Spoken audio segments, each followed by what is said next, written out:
you are known to be a Duterte ally, that during the time of the former President Rodrigo Duterte, na nasunod po yung mga inilaan, for example, for flood control projects? I wasn't weren't handling the DPWH budget that time, but during the 16th Congress, the time of Pinoy, for 3 years I was defending the budget of the DPWH. Kaya alam ko yung budget ng DPWH. So, nasusunod yung kwan.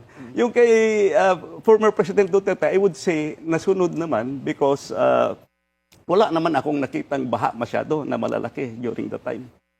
But would you say that, well, syempre sa ano din ang panahon, minsan kasi kapag tinatanong nyo yung mga residente, hindi mo alam kung palpak lang talaga yung flood control projects, to be honest, sir, or iba na rin talaga yung bagsak ng ulan ngayon. So there are, different variables also that need to be when considered. it rains, it really pours now. Noong araw, meron pa tayong shower noong araw. Ngayon, diretso ng ulan. No? So, kailangan mo, updated mo talaga every year. Kaya yung malalaki mong projects, dapat, it is not, I would say, hindi yun mistake na nakaligtaan lang.